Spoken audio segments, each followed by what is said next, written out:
I told him that Chelsea was a vulnerable person.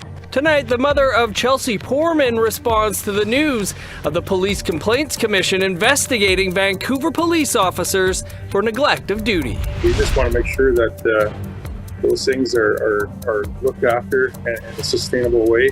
Reaction to the proposed construction of a massive AI data center in the Sturgeon Lake Cree Nation in Alberta. A place of being happier, a place of growth, a place of self-acceptance. And an Indigenous artist is gearing up for his first headlining tour across Canada.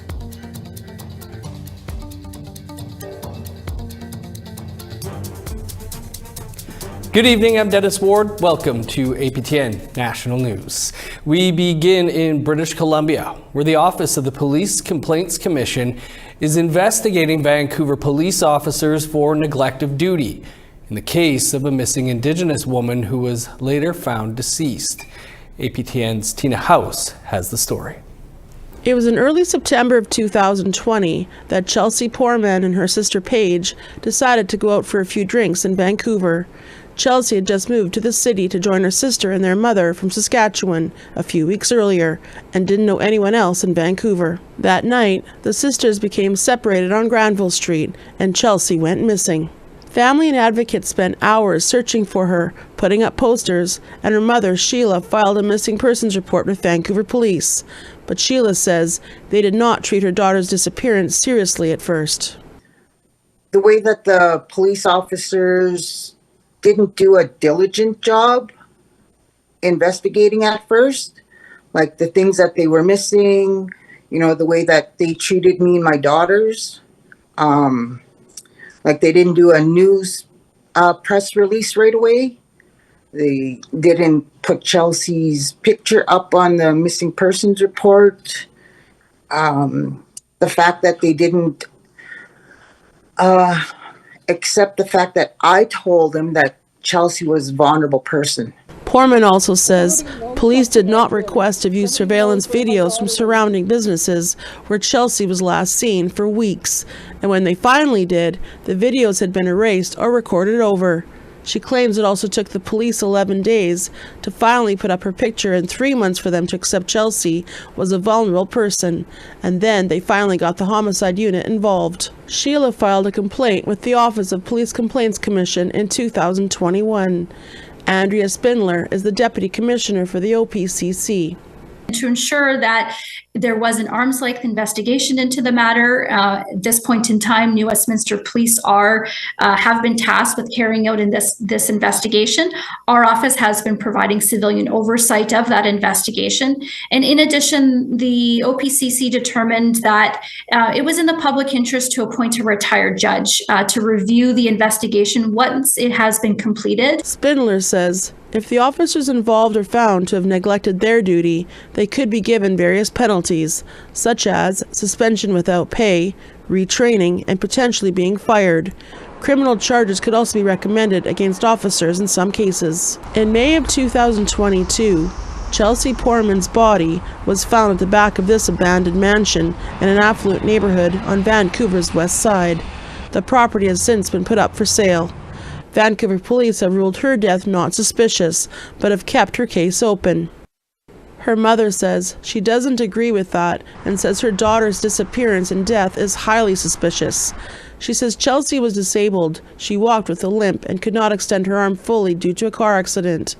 She's grateful for the OPCC investigating, but still struggles every day with the loss of her daughter. It's taken a huge toll on myself and my daughters, mentally. Just not knowing what happened, just not, having no information, there's still no closure to her case as to what happened. If you have any information about the case of Chelsea Poorman, you're asked to contact Crime Stoppers or the police.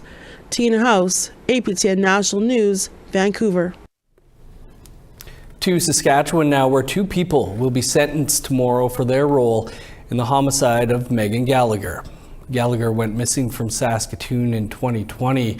Her remains were found 2 years later. along the South Saskatchewan River near the town of St. Louis. 9 people were arrested and charged in connection with her death. APTN's Rachel May has a recap of what's happened so far. Of the 9 people charged with various offenses in this case, 7 have already been tried. 2 of them are scheduled to be sentenced on January 22nd. There are 2 more people still facing trial later this year. John Sanderson, Jessica Badger, and Ernest Whitehead pled guilty to indignity to human remains in March 2023. They received sentences between 18 months and 3 years in jail. Charges of unlawful confinement and aggravated assault against Robin Tyler John were stayed in September 2023. Robert Thomas was convicted of second-degree murder December 6, 2024, and sentenced to life with no chance of parole for 18 years. Cheyenne Petitus and Summer Sky Henry pled guilty to manslaughter January 16th. They are set to be sentenced tomorrow in Saskatoon. Roderick Sutherland faces a first-degree murder trial March 31st, and Thomas Sutherland faces a manslaughter trial April 28th. A publication ban on the details of Gallagher's death is in effect to ensure a fair trial. Rachel May, APTN National News, Saskatoon. A man from the Sweetgrass First Nation in Saskatchewan has been arrested in connection with the murders of a father and 2 sons who were shot and killed in Lloydminster last September. On Wednesday, September 11th, just before 6 p.m., Lloydminster RCMP were called to a home in the city for a well-being check. When they arrived, they found 3 bodies: 66-year-old Brent Peters and his sons, 32-year-old Matthew Peters and 34-year-old Brennan Peters. Last Saturday, January 18th, Alberta RCMP Major Crimes charged 31-year-old Nakota Rain Puyak with 3 counts of second-degree murder. According to media reports, Puyak was serving time on unrelated charges in the Saskatoon Correctional Centre when he was arrested. Puyak made his first court appearance on Monday in Lloydminster. His next appearance is set for February 20th. Puyak has had a history of violent offenses related to gang involvement, including stabbing and almost killing a man in Little Pine First Nation in 2016. Now to the Liberal leadership race, and 4 high-profile Liberal MPs announced their support for Mark Carney's bid. Indigenous Services Minister Patty Hajdu, Northern Affairs Minister Gary Anandasangari, and former Housing Minister Sean Fraser all threw their support behind Carney on social media. Environment Minister Stephen Guilbeault also endorsed Carney while speaking to reporters at the Liberal Cabinet retreat. Foreign Affairs Minister Melanie Joly and Emergency Preparedness Minister Harjit Sajjan announced their support for Carney earlier this week. Time for a quick break. Still to come, reaction to a proposed mega project on the traditional hunting and trapping territory of a First Nation in Alberta. It's going to have huge impacts on that area. Like, we won't be able to utilize it ever, right? So in and around that area, surrounding area.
Welcome back.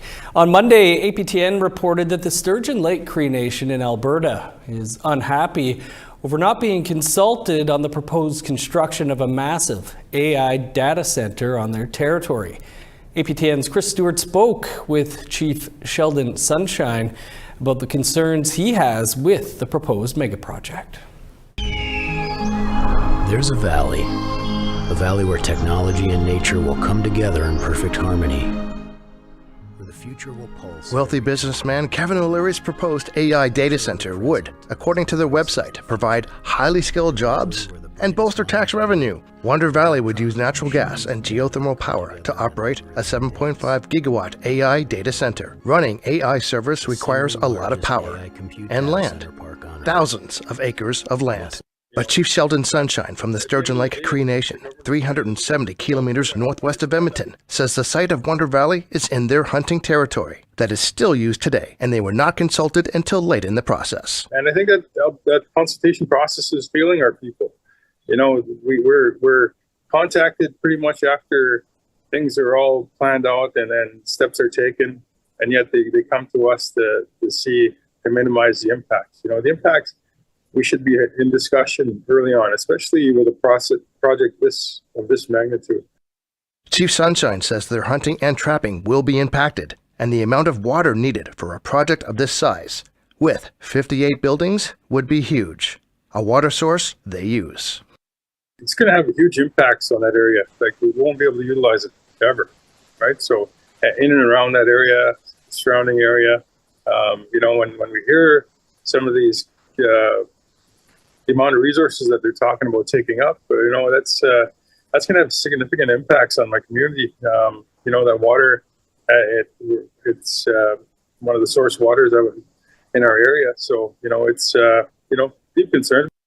He wrote a letter to the Alberta government indicating the lack of consultation and asked to respect Treaty 8.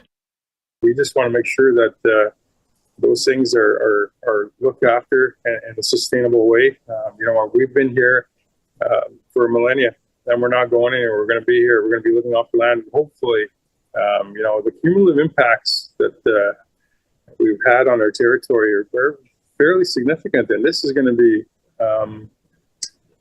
be huge on those our way of life.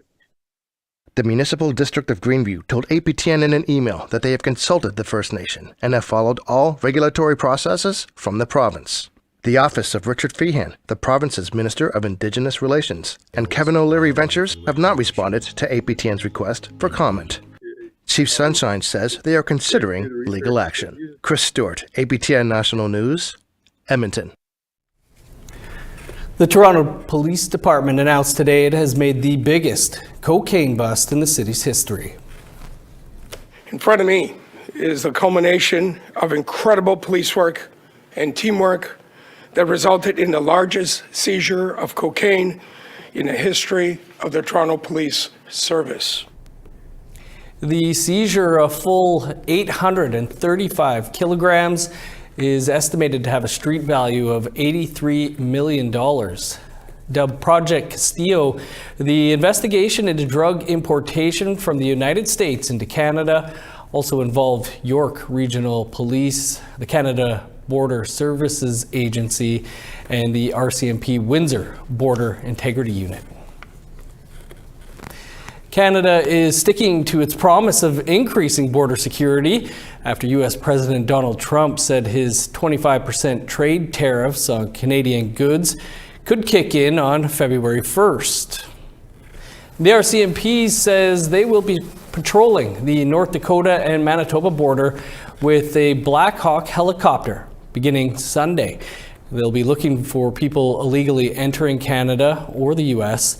They're also looking for illicit drug trafficking in and out of Canada. The RCMP is warning residents along the border there will be more activity with these patrols, but there is no cause for any public safety concerns. Time for one last break. Still to come, an Indigenous queen walks away with a prestigious honor. Don't be shy, take risks, don't be afraid to do the unthinkable, but also be authentic to yourself.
Welcome back. Time now for our photo of the day.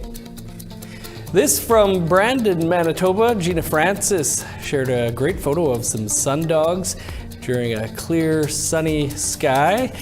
We thank Francis for Gina for thinking of all of us and sending that in. You can send your photos to share at aptn.ca for the chance to be our next photo of the day. Now let's take a look at tomorrow's weather forecast. Starting on the east coast, minus 11 in Charlottetown, 9 below with snow in Halifax. Minus 23 in flurries in Kuujjuaq, 21 below in Nain. Sunny and minus 12 in Montreal, snow and 14 below in Val-d'Or. Minus 10 with flurries in Sault Ste. Marie, 12 below and snow in North Bay. Snow and minus 13 in Thunder Bay, minus 17 in Sioux Lookout. Minus 23 in God's Lake, 16 below in the Paw. Minus 16 for Winnipeg, minus 17 in Dauphin. 7 below with snow in Regina, minus 10 with snow in Saskatoon. Minus 7 with snow in Meadow Lake, 10 below with snow in Buffalo Narrows. In northern Alberta, minus 6 in High Level, 9 below and snow in Fort Chipewyan. Minus 3 with snow in Edmonton and Red Deer, 0 in flurries in Lethbridge, 4 above in Vancouver, plus 5 in Victoria. Minus 3 and flurries in Prince George, minus 1 and snow in Smithers. 11 below with snow in Old Crow, minus 7 in Whitehorse. Sunny and minus 6 in Yellowknife and Fort Liard. Minus 18 with snow in Sax Harbor, 9 below in Pawlatuck. Minus 24 in Baker Lake, Chesterfield, and Whale Cove. 23 below in Resolute, 19 below in Igloo Lake.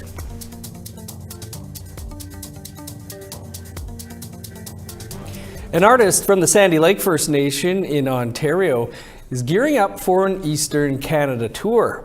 And he's looking to take some aspiring new Indigenous artists along for the ride. Here's Veronica Blackhawk with those details.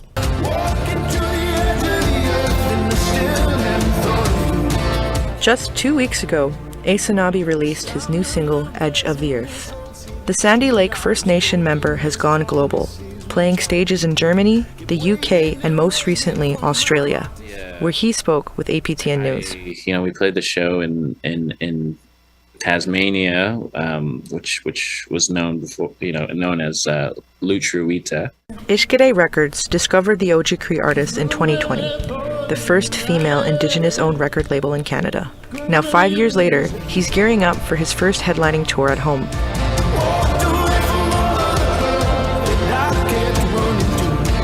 One thing about that tour that I'm also so excited about is like I put a call out recently to find local Indigenous artists, and because we'll be playing some cool stages, like I think it'll just be really cool, especially even for like the local communities to kind of see like the First Nations artists that are even within their own communities. The Eastern Canada tour begins in early February in Northern Ontario, the area he grew up in, visiting places like Sioux Lookout, Dryden, and Red Lake. He plans to finish on the East Coast. In 2023, Asenabe won 2 Junos for his first EP, Here and Now. I grew up in a trailer in Northern Ontario without electricity and running water, and now I'm here. For Songwriter of the Year and Alternative Album of the Year. It was the first time an Indigenous person won these awards. He told APTN News that his songwriting is a reflection on life and growth. I usually kind of wrote from like this darker place, so to kind of write a song from a place of health, a place of being happier, a place of growth, a place of like self-acceptance. As someone who got help along the way, Asenabe wants to return the favor. During his upcoming tour, he wants to share the stage with other Indigenous artists. We've seen that at the Junos this past year, where there was like the most Indigenous artists ever nominated, and I don't think it's not that there's more artists. It's just that there's artists are finally being recognized and being seen, and there's just so many artists that come from so much smaller communities. His advice for others looking to do the same? Attend music conferences and network. You can purchase tickets for the tour on his website. With APTN News, I'm Veronica Blackhawk. Ace Anabe is wicked good live. If he's coming through, you should check that out. Season 5 of Canada's Drag Race has concluded and a winner has been crowned. An Indigenous queen claimed the crown, while another walked away with a cash prize and a title. Video journalist Rachel May spoke with Canada's newest drag superstar about their big win.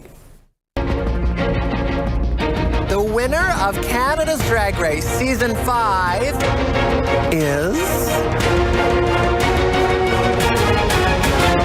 the Virgo Queen!